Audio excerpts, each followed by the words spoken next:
Who got some questions? I got a question. Go ahead. Charlie James, could you give me the... I'm in trouble.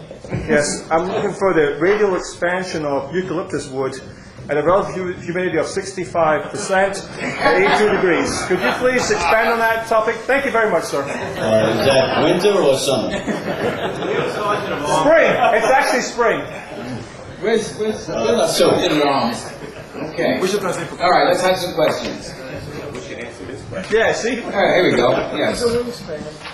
Earlier, a gentleman mentioned that he was very pleased with the technical support from Delta Tools. I was wondering if anybody willing to let us know any other companies that they found are good, and also if there's any particular manufacturers that they've had very unpleasant experiences with that you might want to avoid. Okay, who'd like to Answer that question. From the audience, any bad reports? Yeah, Paul.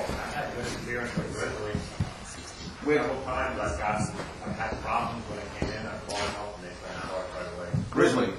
All right, Grizzly. Good report on Grizzly. Jet. How about Jet? How about Jet? Jet's very good. Jet's very good. Yes. It's about 2 years ago. I was a little disappointed with a portable drill, only because I don't use it that much. And the batteries died, and I went to Porter Cable, and I said, you know, how about I buy a lot of Porter Cable, you know, and I told them where I was from, the wood club and all that. And they told me send the batteries back, send the charger back, even after the guarantee was long gone. And they explained to me that usually it's used by people who use the drill every day, not just people who put it on the shelf a month at a time. And they sent me new batteries and a new charger for the charge.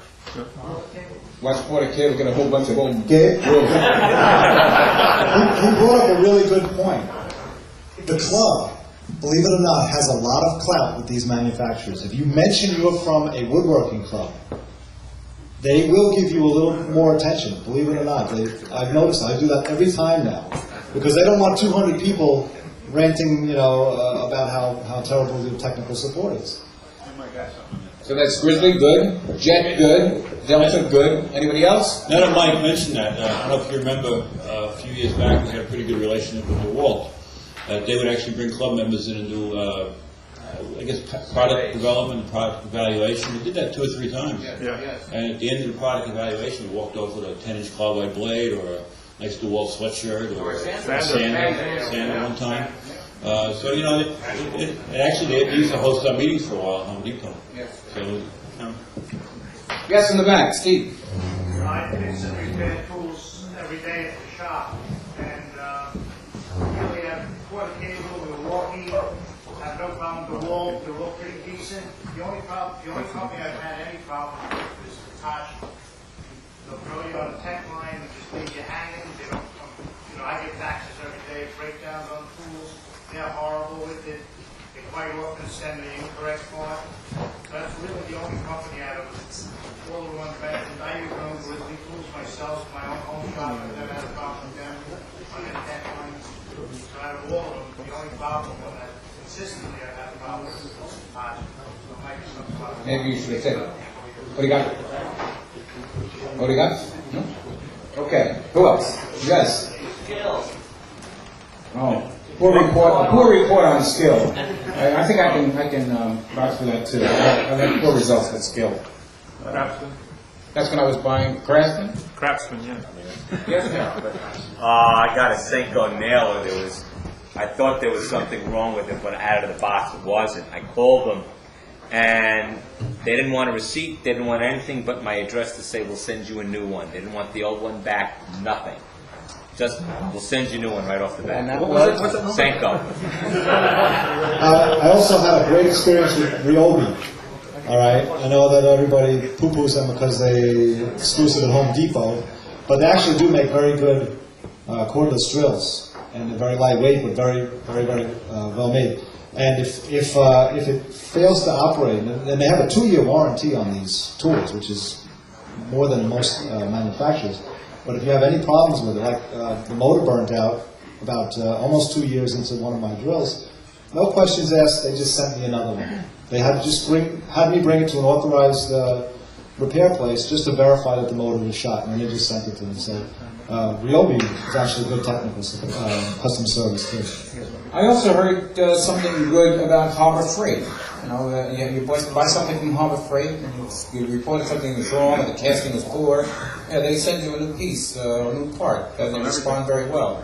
Which is, yeah. The question was, is there a list available of all the dealers and suppliers of tools that give us a discount? And it's a point. We'll work on that. It's a good question, and they make a note of it. I can see they're writing it down as something to look into research. Okay, yes, in the back. Yeah, I'm looking at a lathe. Maybe Bob can answer. I'm looking at a friend that's got a lathe in his basement. It turns. It's got a tool rest. He wants $100 for it. How much horsepower is useless? Or what's the minimum horsepower? How do I know if it's any good? Is it a bench lathe or is it a floor model? Bench lathe. It's a bench lathe. You know what brand it is? Do you know the brand? Rockwell. Oh, how old is it? How old is it? Oh, I mean, did you run it? Does it run? It turns. Turn it, right?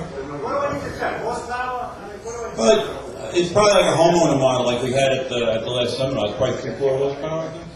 It's adequate. You know, if you're doing spindles, like you saw my lathe, I think that's only 1 horsepower. I believe, yeah. $100. You know, $100 is. You make a sander out of it, it doesn't work as a lathe for $100. If you're doing spindles, if you're doing small spindles, the tangential velocity changes. What do you want to do with it? Well, when you start getting like 4 inches wide, you get a lot of vibration. Yes. Now you got a lot of weight on it. You got to get that thing centered real good. If you got a small lathe, it's going to walk around on you. If you're just doing 1 or 2, it's fine. If you're going to do it regular, you want to look at a little heavier lathe. Small spindles, small diameter spindles, it's okay. Larger diameters, like I said, tangential velocity. You need more. You need more torque. You don't develop it with a small motor. Next, let's go. Let's keep it moving. Yes. Over here. Yes, right. A SawStop came up with a device that is a safety device for table saw. I don't know whether anybody's heard of that. Yes. And none of the major manufacturers are picking it up. Now, I don't know whether anybody's actually seen it. That's the first question. And they've also come out with 2 table saws with this device on it. And I wonder if anybody's seen those devices. And incidentally, they're trying to petition the Consumer Product Safety Board to require a device of similar nature on all table saws. So if you're interested in pursuing it, you can check their website. But in any case, I just wondered if anybody's seen the device in operation, whether anybody's seen their table saws, and what they're like. Okay, Mike can answer that question. There's some words going back and forth on the forum, so let Mike answer. I ordered the SawStop originally last year sometime, the cabinet saw, and it's coming in July, according to SawStop. They put a picture of it on their website, if you haven't seen that, and in fine print it says, may vary from this photo. So when I called them and asked them, they said just slight variations, but basically it would be exactly what you see. They told me it's on par with the Powermatic 66 or the Unisaw in terms of fit and finish and power and all of that.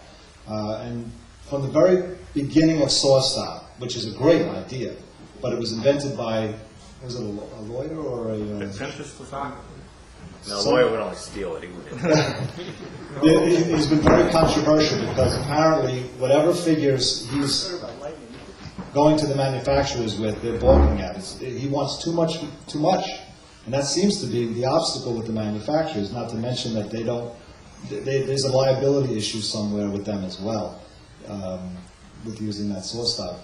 But I actually got that same email that you probably did regarding that legislation they wanted to pass to require everybody, and I don't agree with that at all. I think that's, How does it function? That answers it. It's a lawyer. It's electrical, if the blade senses any electrical charge, it automatically stops the blade within milliseconds and drops the blade down below. The whole thing It's going to be on. They're going to try to put it on almost every tool they can eventually. I was at the International Woodworking Show in Atlanta 2 years ago, and I actually saw them do it with the whole hot dog. With it, the whole thing's like an airbag almost effect.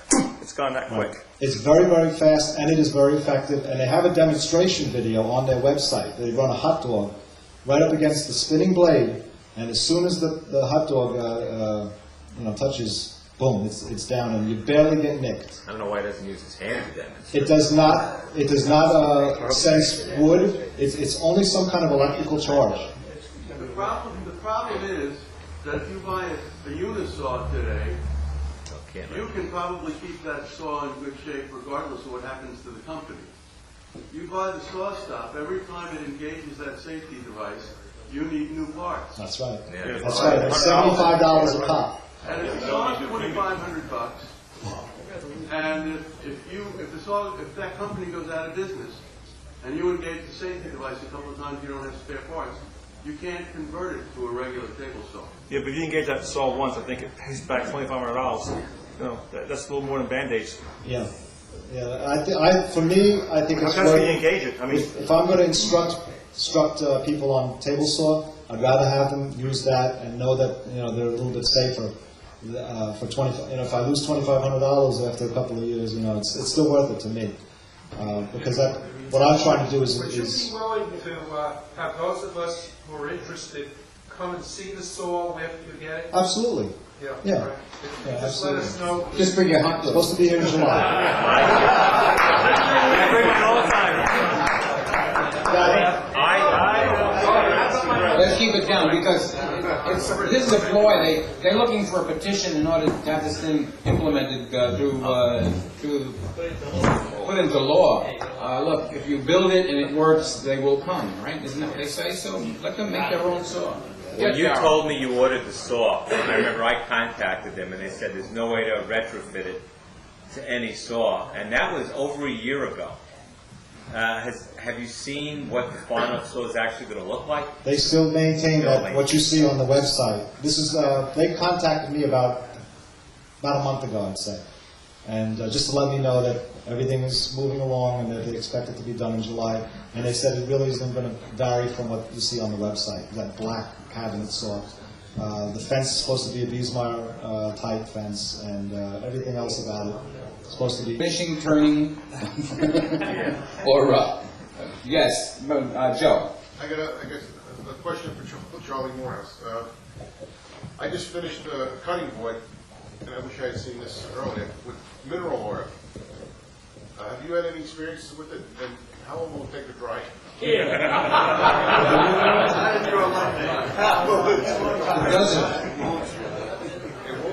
No, it'll just absorb itself into the wood, and that'll be it. How about Mike? You have to keep putting more mineral oil on it to keep it, any kind of machine or anything on it. Well, will Mike accept sticky... Yes, you had a question. Can I answer that? Yeah, all right. This end, I'll hold you. When I've done cutting boards, I found that a mixture of mineral oil and melted paraffin is a much better finish. And it dries right away. Melted paraffin? Yeah, you melt the paraffin, pour it into the mineral oil, stir it up, and then wipe it on. How about virgin olive oil? No, it gets rancid. Rancid? Rancid. Yeah. And walnut oil doesn't dry either. Okay, now you had a question. I was given a Windsor chair with bent wood back and arms and all the spindles. I think it's called a Windsor chair. But it was left out in a barn, and while it's physically intact, the grain is deeply eroded, and I wonder if there's anything that can be done. I've fiddled with it, sanding it. If I were to sand down the grain, it would be like wires instead of spindles. But what could be done with that aside from junking it? All right, who wants to answer that question? We have a Windsor chair that has been weathered severely, and can it be resurrected? You started sanding, it's about your only option. Sanding. Sanding. Won't be anything left. Epoxy. I'm talking about epoxy. Yes, in the back. Yes. I'm bidding a set of 20 garage doors, exterior, and I need to know what's the inexpensive paint grade. What's a good inexpensive material, and how thick do I need to go? They're going to be, each door is going to be 48 inches by 91 inches tall, with glass.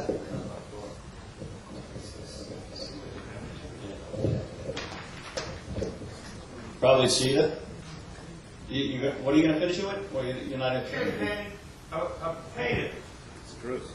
Oh, Spruce. exterior? Yeah, Buffalo's good too.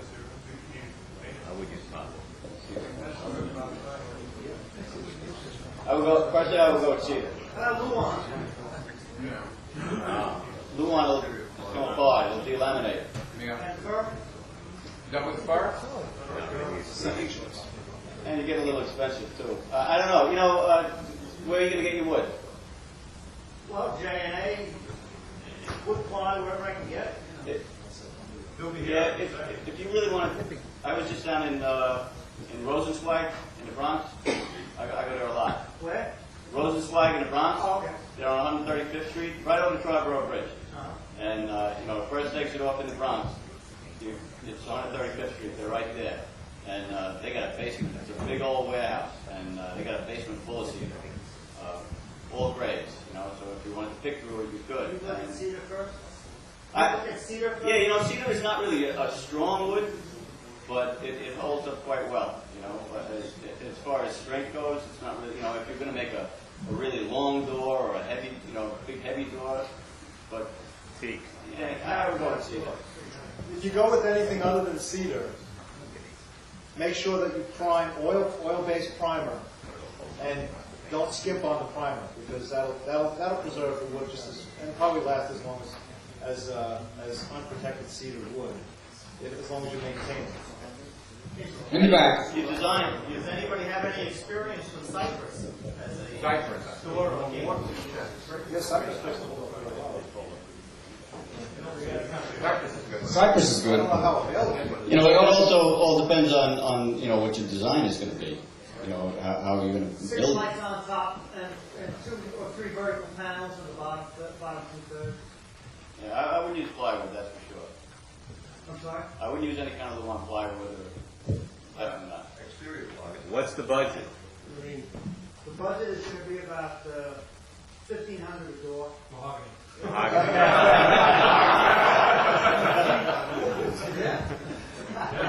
Mahogany's a great exterior wood. Well, actually, if you go to like a place like Rosenzweig, or J&A, you can ask them. At one time, pine was quite a bit more than mahogany. When I had gone to Rosenzweig and built it, I ended up making windowsills out of mahogany. I was going to paint them anyway, and I felt guilty about it.